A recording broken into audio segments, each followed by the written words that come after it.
अंगना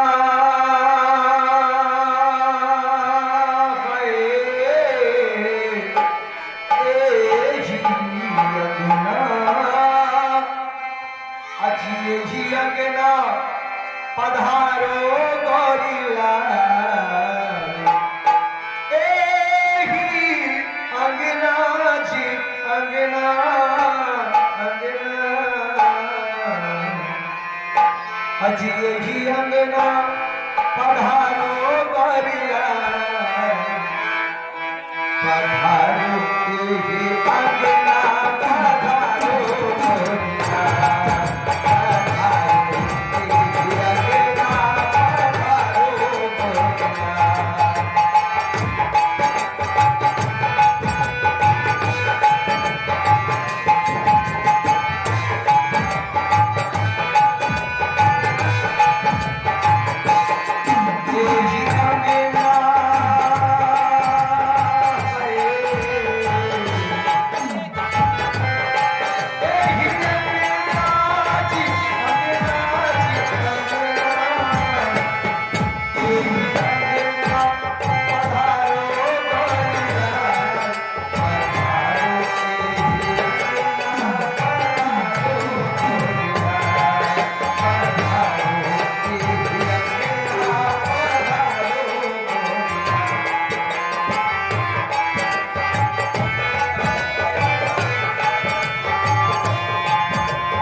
गुरुदेव नाम के स्मरण से हमारे मन का अंधकार दूर होता है, अज्ञान दूर होता है। इसलिए हमें जोर के साथ, बड़े जोर के नाद के साथ भगवान गुरुदेव जी के नाम का स्मरण करना चाहिए। प्राणायाम कर बड़े सदगुरुदेव भगवान की। आइए भागवत भगवान जी की आरती के साथ हम भगवान गुरुदेव जी के मुखर बिंदु से अमृतमय कथा का रस स्वादन करें।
हालो हेलो दोनों में हेलो हेलो हेलो ठीक ठीक। भक्तवृंदो, आज कथा का प्रथम दिवस श्रीमद् भागवत महापुराण में कर्पूर गौरम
हेलो। कोई प्रश्न करता है तो कोई उसका उत्तर देता है। श्रीमद् भागवत महापुराण में कुल 336 अध्याय, 18,000 श्लोक और 12 स्कंधों का यह महापुराण है।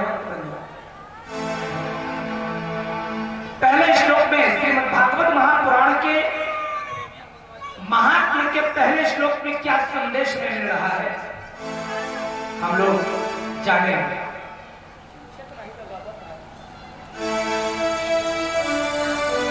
Hello hello hello hello hello hello hello hello hello hello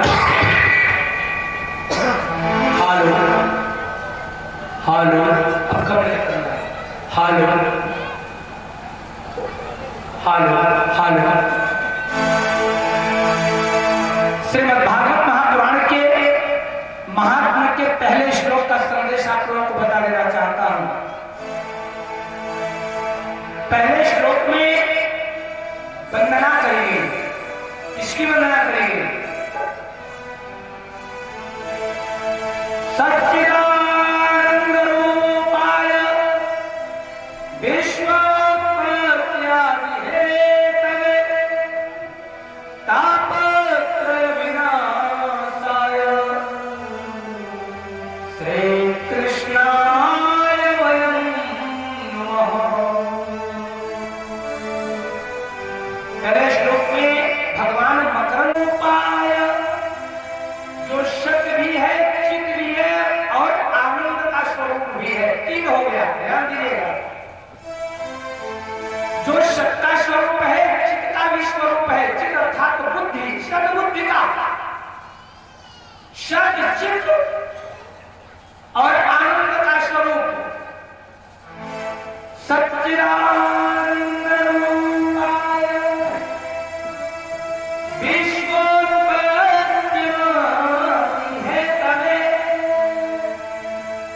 विश्व की उत्पत्ति, स्थिति और विनाश। उत्पत्ति आदि, जहां पर उत्पत्ति आदि लग जाए ना तो जान लीजिए आदि का मतलब और कुछ। तो उत्पत्ति, स्थिति और विनाश जो तीनों का कारण है। सच्चिदानंद रूपाय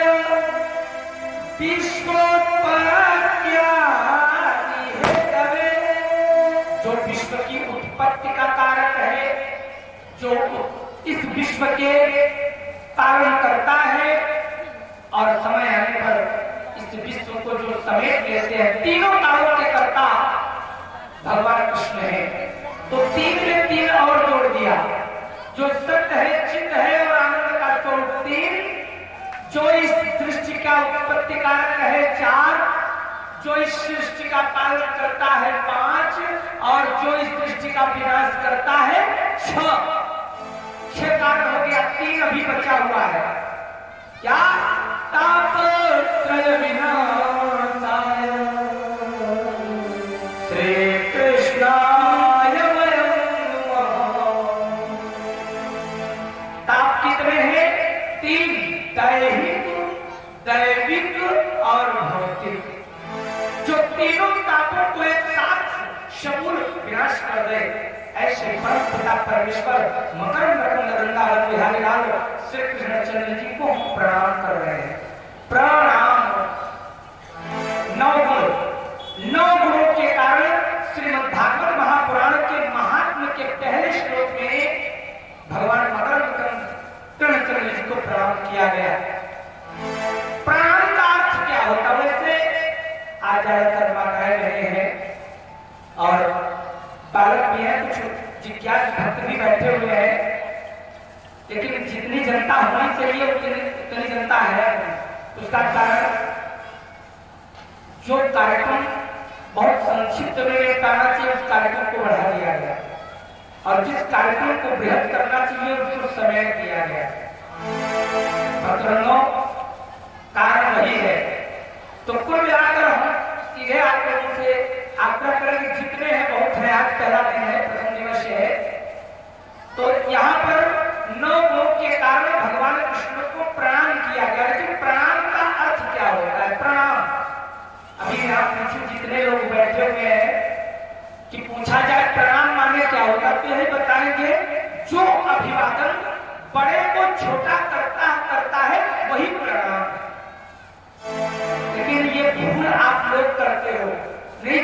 इसका मतलब प्रणाम का अर्थ ही नहीं जानिए। व्याकरण से प्र विशेषण है, नाम शब्द है, अर्थात विशेष नाम को याद करा देना या विशेष नाम को याद कर लेना। कहां से आ गया कि किसी को केवल छोटा ही बड़े को भगवान का नाम याद कराए भाई, क्या बड़ा वाला छोटे को भगवान का नाम याद नहीं करा सकता? तो प्रणाम का अर्थ ही आप लोग गलत समझते हो। प्रमाण विशेष नाम को याद करना प्रणाम है, विशेष नाम को याद करना। प्रविशेषण है, नाम शब्द है, तो विशेष नाम राम, कृष्ण, दुर्गा माँ, भगवान शंकर, हनुमान जी महाराज, विशेष नामों को याद कर लेना।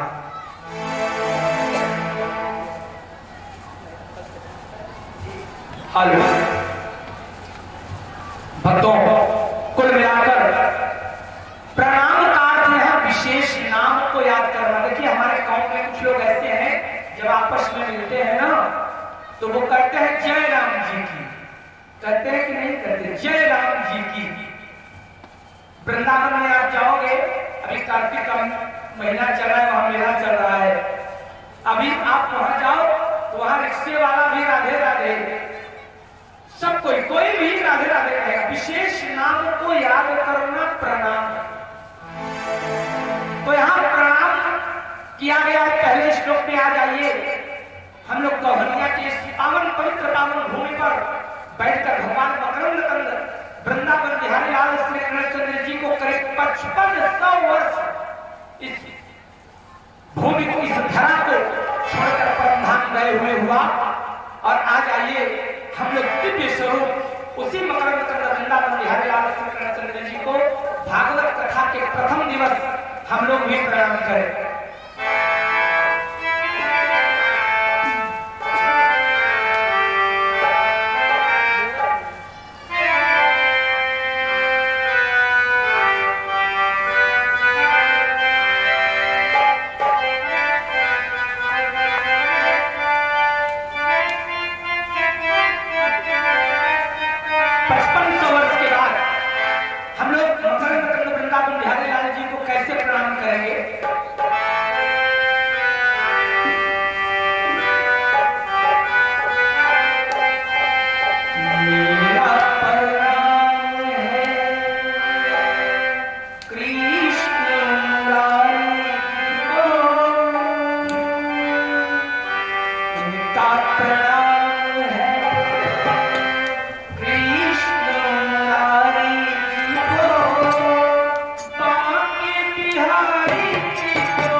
भक्तजनों, श्रीमद् भागवत महापुराण के महात्म्य के दूसरे श्लोक में महामुनि को प्रणाम किया जाए। मुनि को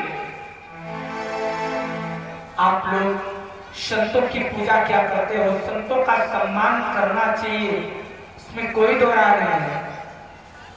क्योंकि कहते हैं ये किसी संत का दर्शन भगवान के दर्शन से कम नहीं है। लेकिन भक्तों, संत है तो सबसे बड़ा आज के युग में समस्या, बहुत बड़ी समस्या, रेफरेंस ऑफ द संता अर्थात एक मुनि की परिभाषा। हम लोग किसी साधु को प्रणाम करते हैं भाव, लेकिन वाकई में वो संत है कि नहीं है, यह बहुत बड़ा विषय है। आज श्रीमद् भागवत महापुराण के दूसरे श्लोक में मुनि की परिभाषा बताई गई। मुनि कैसा होता है आप लोग भी जान लीजिए। अगर ये लक्षण किसी व्यक्ति में दिखाई दे तो वही संत है। आज मैं आप लोगों को बता रहा हूं। यम प्रजंत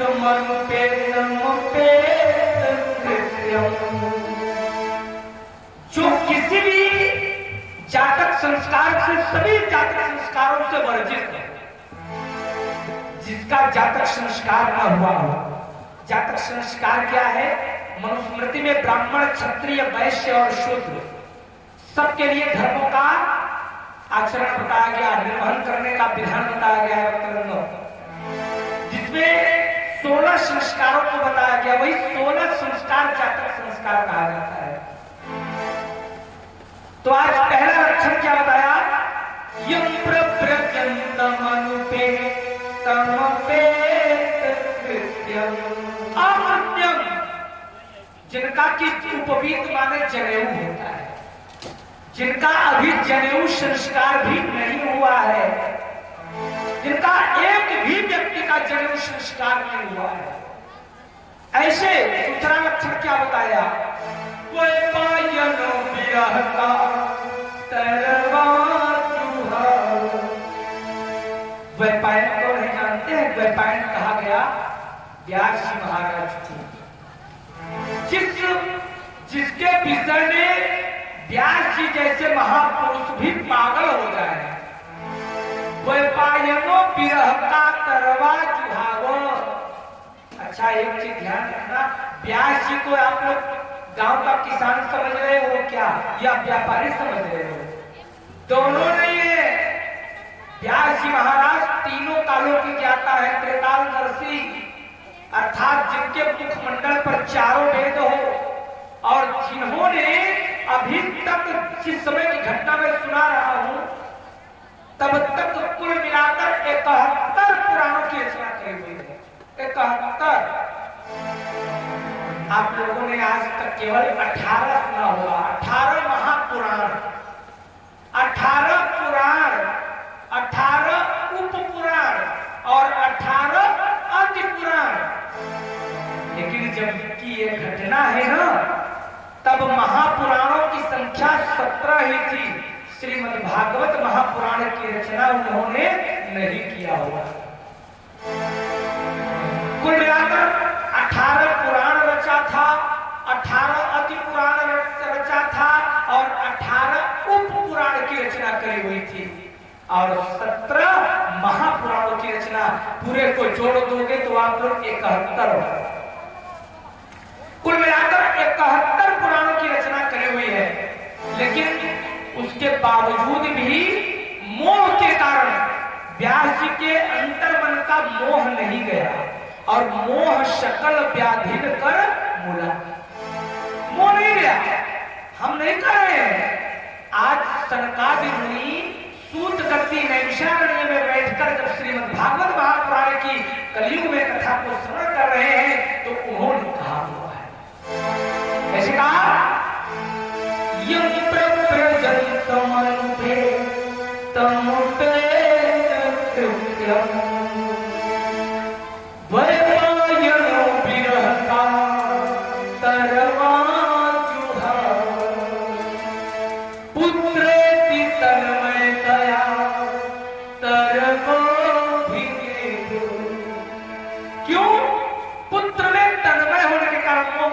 समस्या हुआ था पुत्र मोह। संसार का सबसे बड़ा मोह पुत्र मोह है सज्जनों।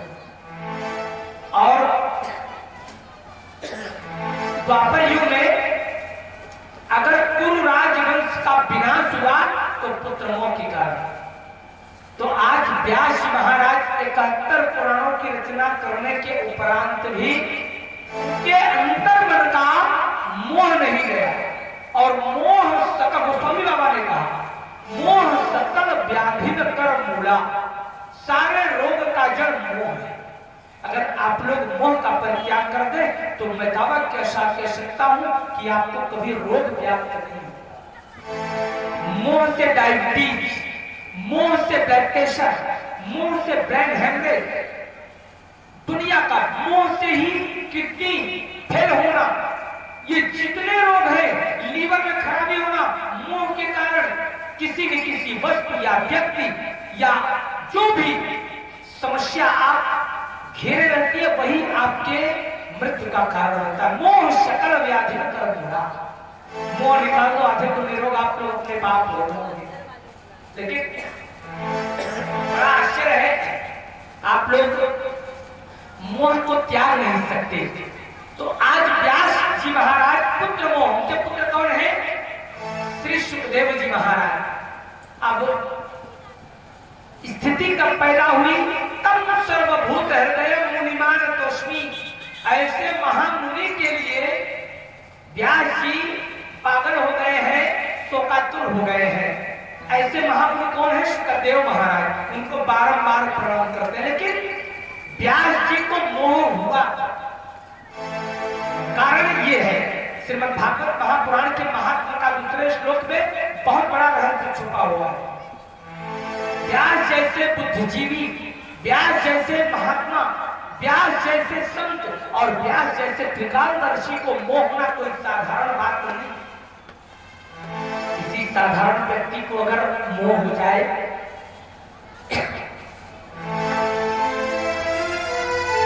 तो बात अलग है। लेकिन अगर व्यास को मोह हो गया उसका कोई ना कोई बहुत बड़ा कारण होगा। एक समय की बात है, आप लोगों के बीच में कथा को रख दी जाए। व्यास जी महाराज को मोह कब हुआ? एक समय की बात है, भक्तवृंदों, व्यास को कोई संतान नहीं हो रहा था। और इसी शास्त्र में लिखा है, तमाम महाकाव्यों में लिखा है, महापुराणों में लिखा है, शास्त्रों की बात मैं बता रहा हूं कि पुत्राहरण संतिलोका शुभा। जो व्यक्ति गृहस्थ जीवन में आ जाते हैं और गृहस्थ जीवन को अपनाने के उपरांत उनको पुत्र अथवा पुत्री पैदा नहीं होता, उनको कभी शुभ लोकों की प्राप्ति नहीं होती। कितने बड़े वो धनवान हो जाए, कितना भी तीर्थ कर ले, यज्ञ कर ले, लेकिन मुक्ति नहीं मिलने वाली। क्योंकि कुछ ऐसे नरक हैं, उस नरक से उद्धार के लिए जब तक पुत्र या पुत्र का लड़का या लड़की का लड़का श्राद्ध नहीं करता, तब तक आप लोगों को मुक्ति मिलने वाली नहीं है। पुत्राहरण संतिलोका शुभा। जिनके पास पुत्र नहीं है, गृहस्थ जीवन को अपनाने के उपरांत उनको कभी मुक्ति मिलने वाली नहीं है। इस बात को व्यास जी महाराज जानते थे। और आज व्यास को ही कोई संतान नहीं हो रहा है। अभी सुखदेव जी पैदा ही नहीं हुए, तब की मैं घटना सुना रहा हूं। व्यास जी महाराज भगवान शंकर जी की पूजा करने लगे, स्तुति करने लगे। अभी कैसे पूजा कर रहे हैं आप लोगों के बीच में मैं रखूंगा।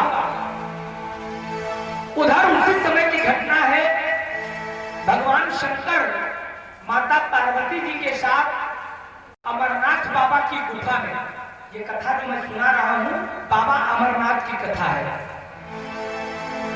अमरनाथ जिन्हें आप बर्फानी बाबा के नाम से भी जानते हो, बड़ी दुर्गम यात्रा है और 3 महीने का दर्शन के लिए कपाट खोला जाता है। भक्तवृंदों, उन्हीं अमरनाथ जी बात मैं कर रहा हूं। बाबा ब्रह्मणी माता पार्वती जी के साथ उस पवित्र गुफा में विराजमान थे। सदैव भगवान शंकर भगवान की स्तुति करने वाले और सदैव वो राम नाम का संकीर्तन करने वाले, आज उनके मुख से पवित्र 4 श्लोक निकला। वो 4 श्लोक कौन सा है, ध्यान देकर सुनिएगा। श्रीमद् भागवत महापुराण के दूसरे स्कंद के 9वें अध्याय में आया हुआ है। भगवान शिव के मुख से पवित्र 4 श्लोक निकला। माता पार्वती जी बगल बैठी हैं, शिव जी मुस्कुराकर 4 श्लोक बोलते हैं। वो कौन सा श्लोक है? अहमेवा सुमेवा प्रेम नान्यदिल सद्पर पंचादहं यवेतंच यो शिष्येत सौम्यहम् हृदयर्थं यप्रतीयेत न प्रतीयेत चात्र तद्विदादात्मनो माया यथा भासो यथा तमो यथा महान्ति भूतानि भूतेऽस्मिन् वचेत्परि प्रविष्टान्य प्रविष्टानि तथा ते स्वहम् एतावदेव जिज्ञास्य तत्र जिज्ञासुमात्मनः अन्वय व्यतिरेकाभ्यां यस्या सर्वत्र सर्वदा। इस श्लोक को क्या कहा जाता है, आप लोग आज सुन लीजिए। ये चतुश्लोकी भागवत है। जो व्यक्ति, तमाम संत भक्तवृंद इस चतुश्लोकी का नित्य प्रति पारायण करते रहते हैं। 4 श्लोक का पारायण कर दिया, समझो पूरे श्रीमद् भागवत का पारायण कर लिया। आज अमरनाथ बाबा भगवान भोलेनाथ माता पार्वती के सामने मुस्कुराकर प्रसन्न चित्त होकर इस पवित्र 4 श्लोकों का पारायण किया। एक बार नहीं, एक बार किया, खत्म हुआ, दूसरी बार शुरू, फिर खत्म हुआ, तीसरी बार शुरू, फिर खत्म हुआ, चौथी बार शुरू। जब 5वीं बार कहने लगे तो माता पार्वती जी ने रोक दिया, रुकिए रुकिए रुकिए। जानते हैं क्यों? बुरा नहीं मानिएगा आप लोग, माताओं बहनों का टोकने का आदत होता है। टोकना अच्छा लगता है। किसी भी कार्य को आप लोग करोगे, जो बात इनको समझ में नहीं आएगी तो टोक देंगे। ये रुक नहीं सकती, इंतजार करना इनकी स्वभाव में है। बुरा नहीं मानना आप लोग महान हैं, लेकिन हम बता रहे हैं, ये प्रमाण है श्रीमद् भागवत महापुराण का। पार्वती जी रोका, बोल दी प्रभु रुक जाइए। भगवान भोलेनाथ बोले काहे रोक रही हो जी? आप पहले ये बताओ, आप ये क्या बड़बड़ा रहे हो? जो बात इनको समझ में नहीं आता ना, वो बड़बड़ाना ही समझती है। क्या कहा आप ये क्या बड़बड़ा रहे? भगवान भोलेनाथ जान गए कि हमारी पत्नी पार्वती भी स्त्री स्वभाव की है, ये समझ नहीं पाई। भोलेनाथ समझाने लगे, कहा देवी ये मैं परम पवित्र चतुश्लोकी भागवत का पारायण कर रहा हूं। कहा ये भागवत क्या? इससे पहले भागवत नहीं था। आज हम भागवत की व्युत्पत्ति बता रहे हैं कि भागवत हमारे बीच में आया कैसे। भक्तवृंदों, माता पार्वती जी भागवत के बारे में जानना चाहती है। कहा देखो, तुम औरत स्वभाव की हो, ज्यादा चक्कर में न पड़ो, चतुश्लोकी भागवत सुनो, बैठी हो, मैं गा रहा हूं। कहा चतुश्लोकी भागवत का फिर हमें तत्व ही बता दीजिए। कहा अरे देवी, 4 श्लोक के भागवत के तत्व को जानने के लिए 18,000 श्लोक सुनना पड़ेगा, 336 अध्याय सुनना पड़ेगा। 12 स्कंद की कथा को श्रवण करना पड़ेगा। अब पार्वती जी जिज्ञास तो है ही, इनके अंदर भक्ति तो होती ही है। तुरंत बोल उठी, प्रभु अब कृपा करके मुझे इस चतुश्लोकी भागवत के तत्व को सुना दीजिए। कहा, देखो देवी, तुम औरत स्वभाव की हो, तुम्हारे स्वभाव में भागवत की कथा नहीं है। तुम भागवत कथा सुनने कहीं जाओगी तो बात करना शुरू कर दोगी, नहीं हुआ तो 2-4 बच्चों के साथ में लेकर आओ, बुरा नहीं मानना। ये आप लोगों का स्वभाव है। भक्तवृंदों, आप लोग निश्चिंत रहिए, हम आपकी बुराई नहीं कर रहे हैं। माता पार्वती जी से भगवान शंकर कह रहे हैं, शिव जी समझा रहे हैं कि देखो भागवत के चक्कर में मत पड़ो, तुम्हारा दूसरा काम है।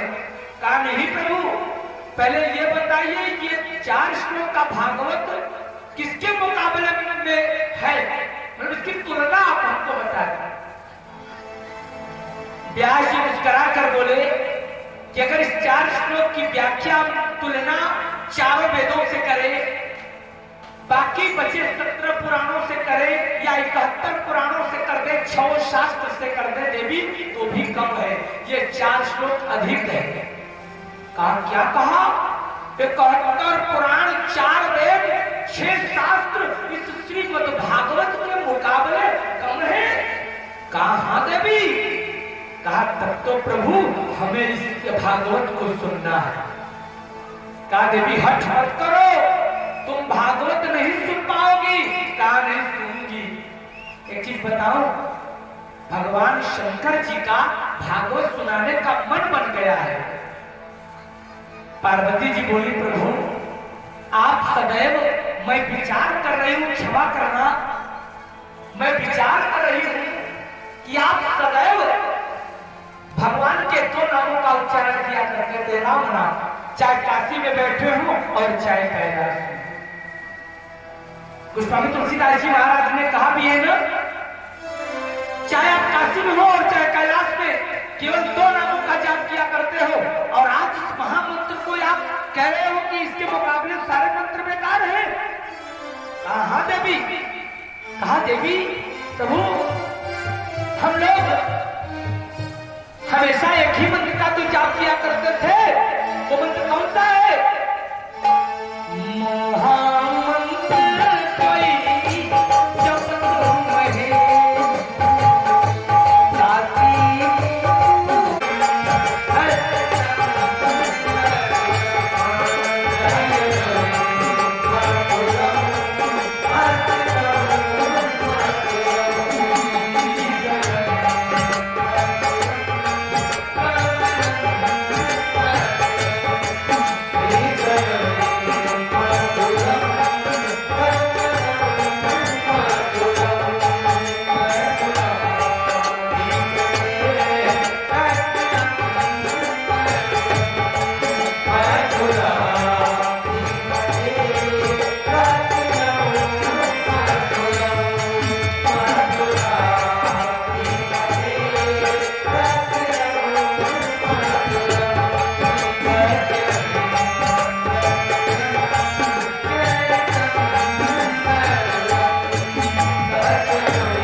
पार्वती जी को के अंदर श्रद्धा को जागृत करने के लिए, भक्ति को उत्पन्न करने के लिए भगवान शिव ने मधुराष्टक का पान कराया।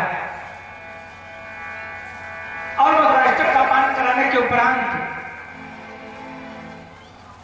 पार्वती जी की ओर निहारने लगे। पार्वती जी बोल उठी, प्रभु जल्दी करिए, श्रीमद् भागवत महापुराण की कथा हमको पान करा दीजिए, सुना दीजिए। कहा रुक जाओ, सुनाऊंगा, एक काम और करना है। कहा क्या? कहा सर्वप्रथम अग्निलोक से अग्नि देवता को बुलाया जाए। आज हम लोग कोई भी यज्ञ करते हैं तो सर्वप्रथम अग्नि स्थापन करते हैं। तो अग्नि स्थापन अर्थात अग्नि देवता का आमंत्रण। अग्निदूतम पुरोदध है, हेलो, पूर्वे देवानाम आशयादिह, देवानाम आशयादिह।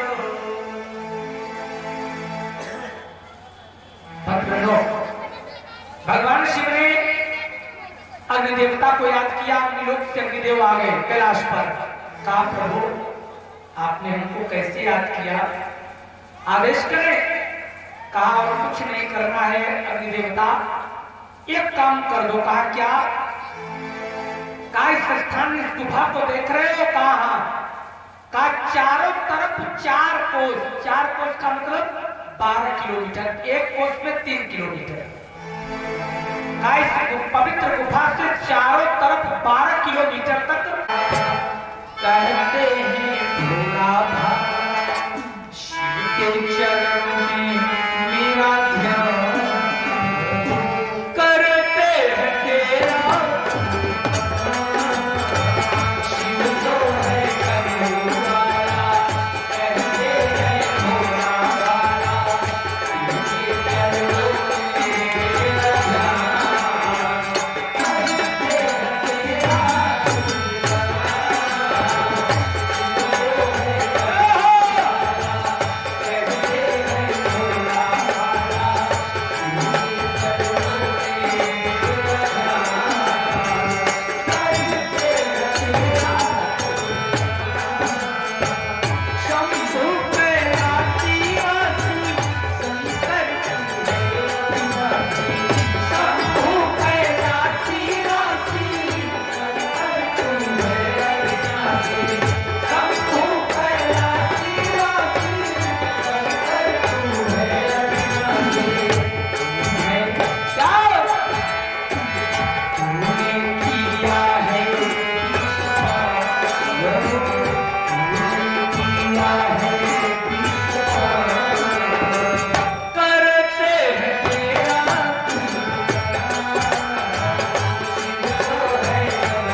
बंदों, व्यास जी महाराज बड़े प्रेम के साथ भगवान शिव की वंदना करते हैं। तो क्या हुआ, भगवान शिव मुस्कुराने लगे।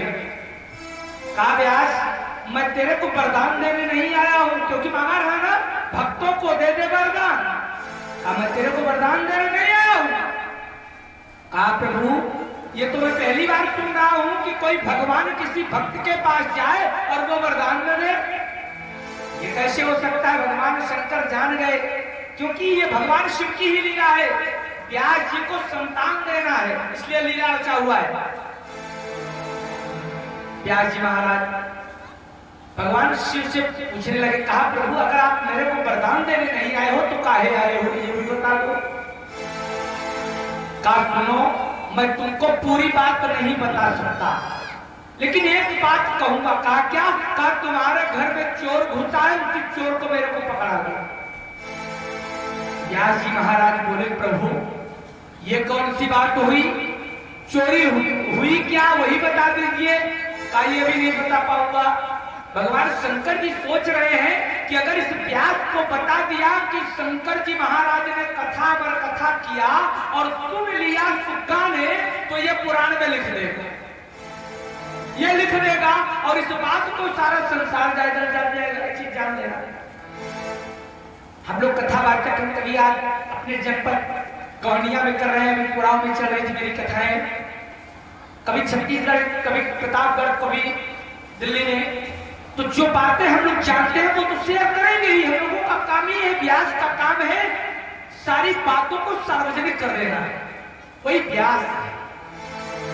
भक्तों, आज व्यास जी को बताना नहीं चाह रहे हैं। कहा सुनो व्यास, एक काम कर दो, बस तुम कारण मत पूछो, केवल चोर को पकड़ा दो।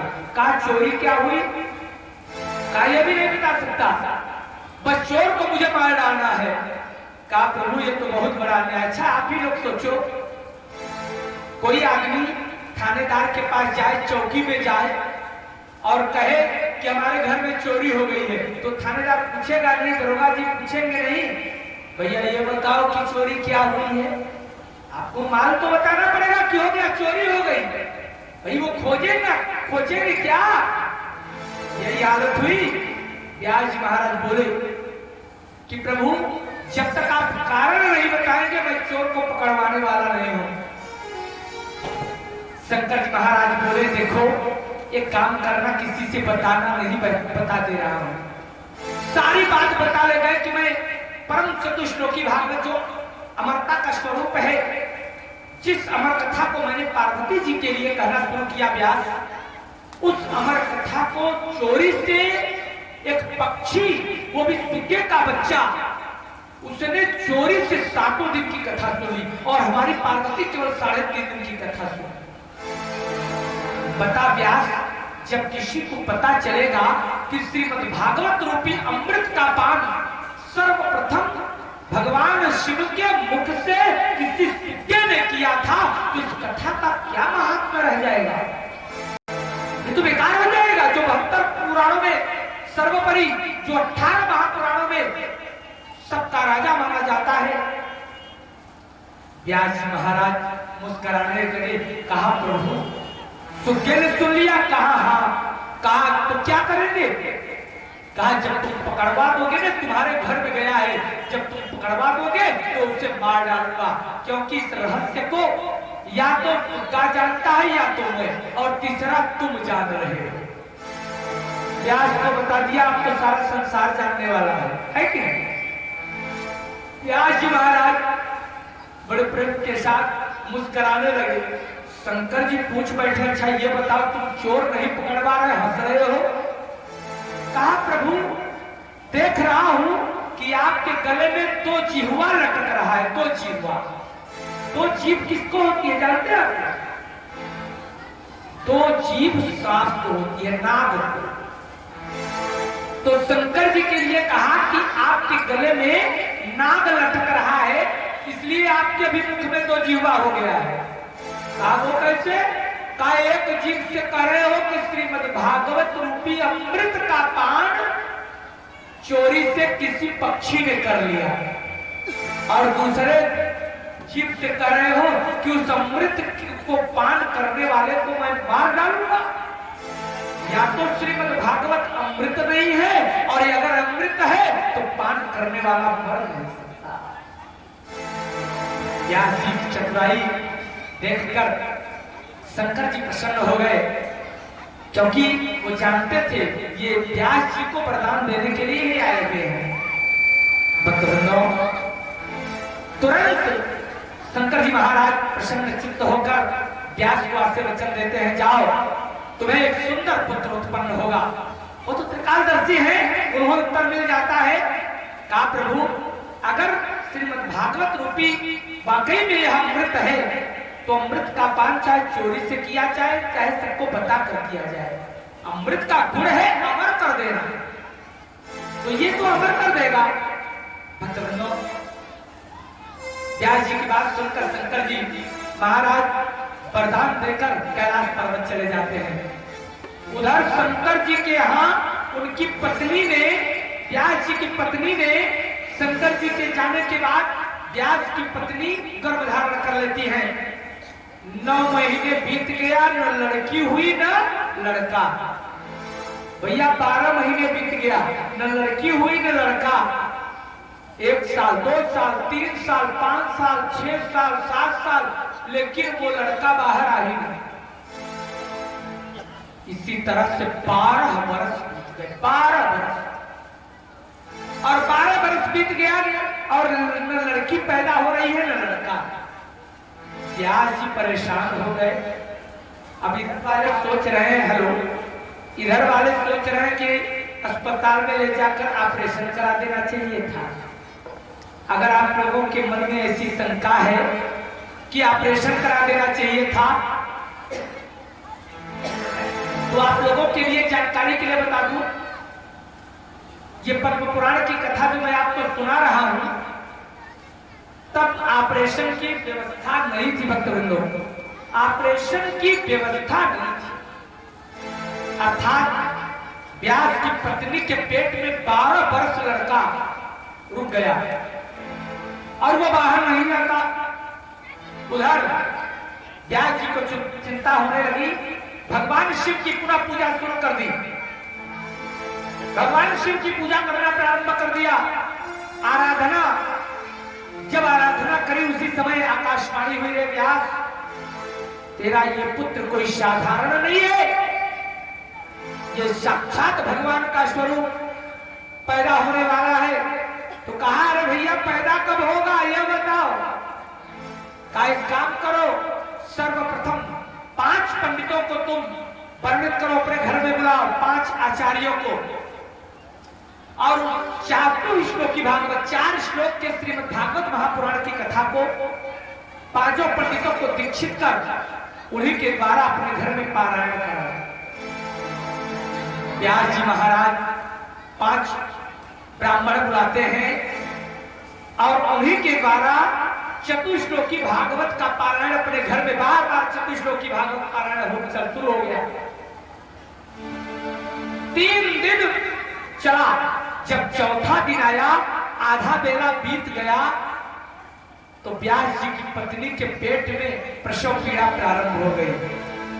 सुखदेव जी का मन हुआ कि अभी तो मैंने पक्षी रूप में श्रीमद् भागवत रूपी अमृत का पान किया, आज हमारे पिता के घर में चतुश्लोकी भागवत का पारायण हो रहा है, अब हमें मनुष्य रूप में आकर श्रीमद् भागवत महापुराण की कथा को श्रवण करना चाहिए। ठीक इसी प्रकार से जैसे आज सिया राम जी शपथनीक श्रवण कर रहे हैं। सुखदेव जी महाराज बाहर आने वाले हैं। प्रसव पीड़ा प्रारंभ हो गई और कुछ ही क्षण में व्यास की पत्नी के पेट के बाहर पैदा हो गए। बोले सुखदेव भगवान की जय। अभी कथा नहीं समाप्त हुई है, सुखदेव जी पैदा हो गए और पैदा होते ही भक्तवृंदों वो बड़े हो गए। क्या कर रहे हैं भाई, इनसे कह दिए सारी बातें बाद में करें, वो ऐसे ही बड़ा विलंब आज कथा, इसीलिए मैं खींचे जा रहा हूं। भक्तों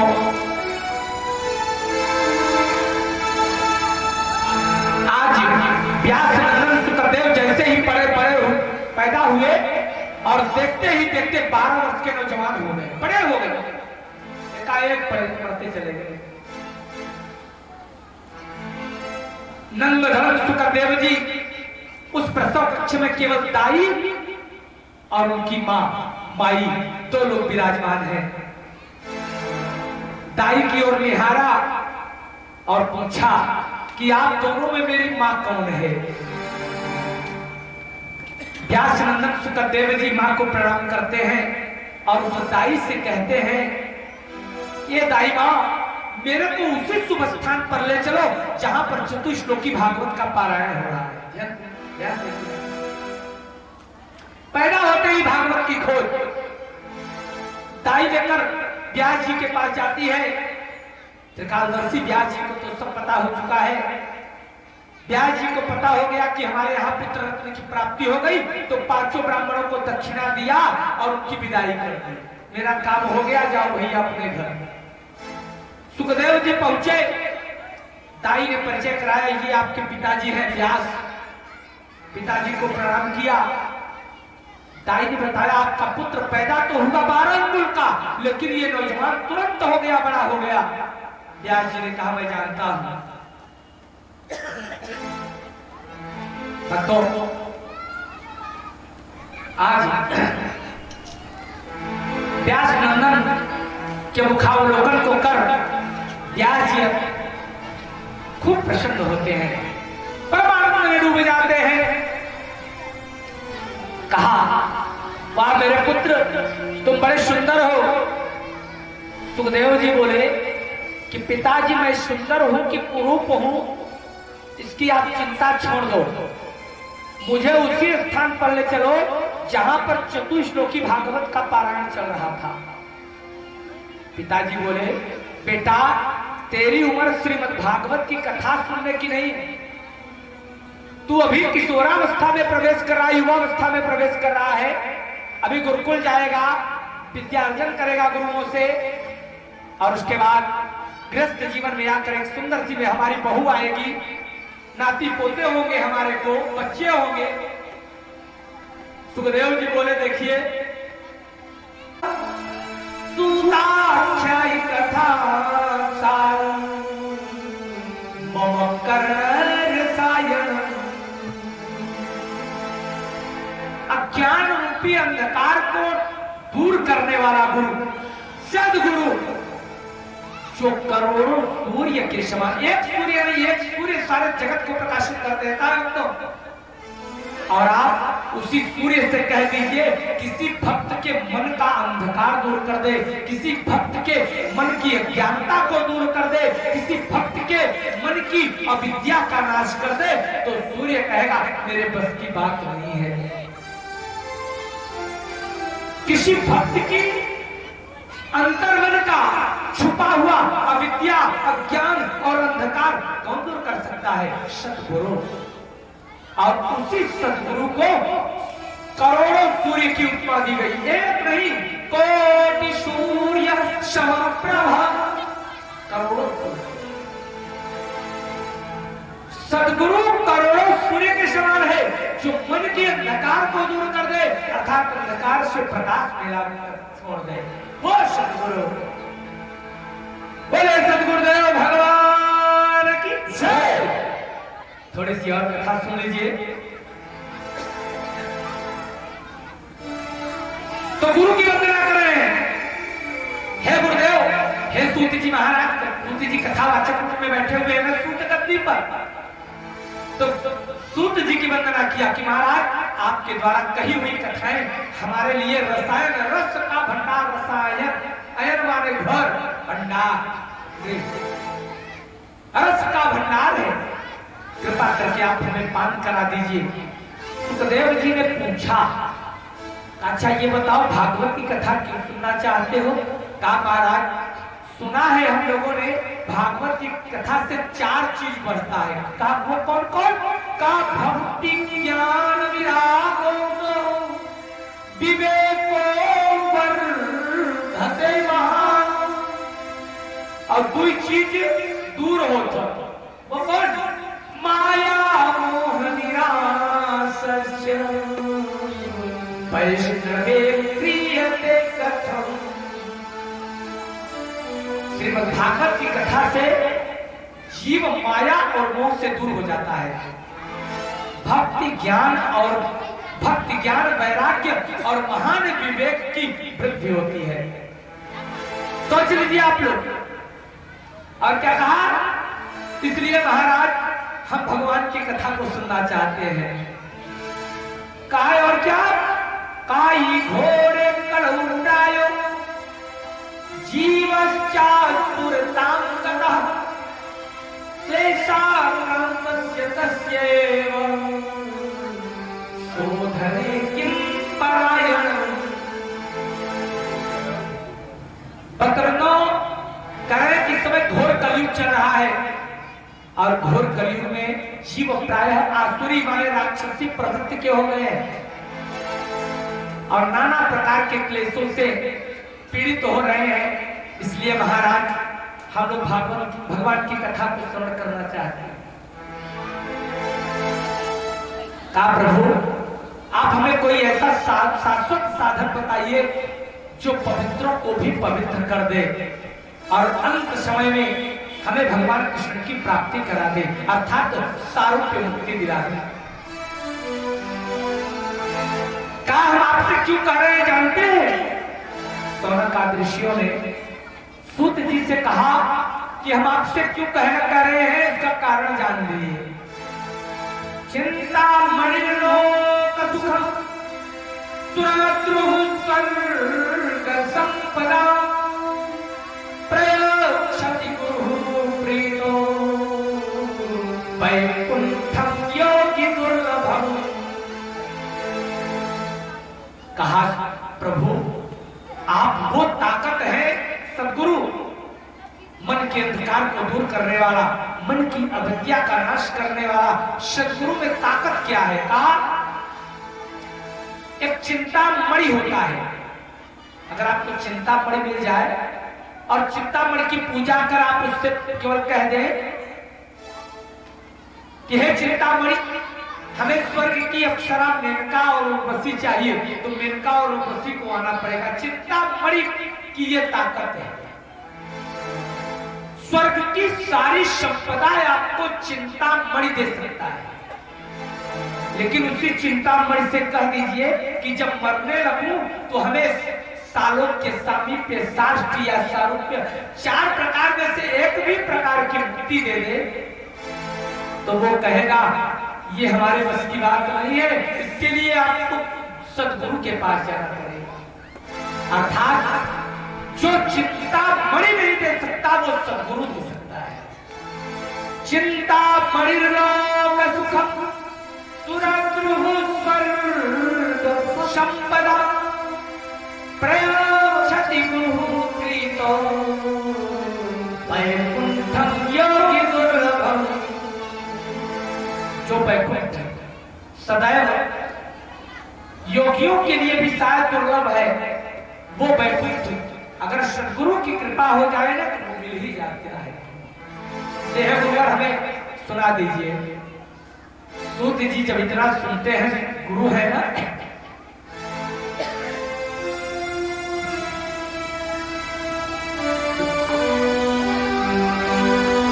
तो सौनक ऋषियों से क्या कर रहे हैं?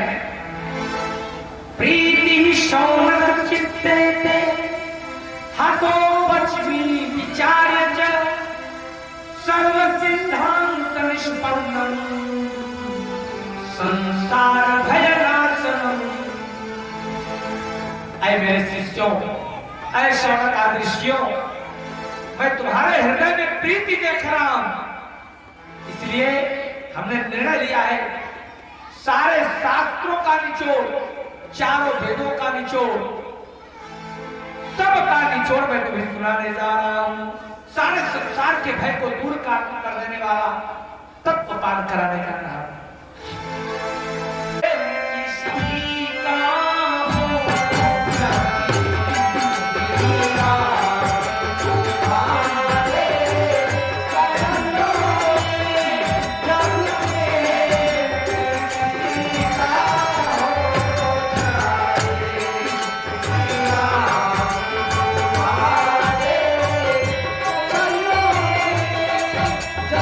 Yeah.